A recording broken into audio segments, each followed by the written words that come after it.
নমস্কাৰ মই সীমান্ত আপোনালোকে চাই আছে সীমান্ত অসম চেনেলটো পুনৰ এটা নতুন ভিডিঅ'লৈ আপোনালোক সকলোকে স্বাগতম জনাইছোঁ। এই মুহূৰ্তত এটা ডাঙৰ খবৰ আহি পৰিছে অৰুণোদয় আঁচনিক লৈ। ইতিমধ্যে হিমন্ত বিশ্ব শৰ্মাৰ তৰফৰ পৰা এটা বৃহৎ সিদ্ধান্ত আহিছে যে পুনৰ বৃদ্ধি হৈছে অৰুণোদয় আঁচনিৰ ধন।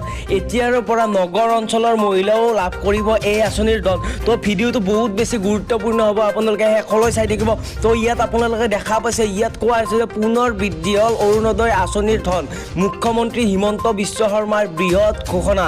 15 আগষ্টৰ পৰা হিতাধিকাৰীৰ একাউণ্টত সোমাব 1250 টকা। তাৰপিছত কোৱা হৈছে যে ৰাজ্যত নতুনকৈ সৃষ্টি কৰা হ'ব 6 লাখ নতুন হিতাধিকাৰী।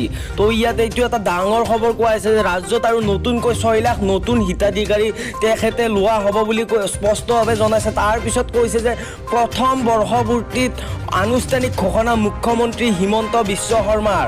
তাৰপিছত কৈছে যে নগৰ অঞ্চলৰ মহিলাও লাভ কৰিব অৰুণোদয় আঁচনিৰ ধন। তো এইটো এটা বৃহৎ ঘোষণা কৰা দেখা গৈছে হিমন্ত বিশ্ব শৰ্মাৰ তৰফৰ পৰা। ৰাজ্য চৰকাৰে এটা বৃহৎ ঘোষণা কৰা হৈছে যে পুনৰ বৃদ্ধি হৈছে অৰুণোদয় আঁচনিৰ ধন।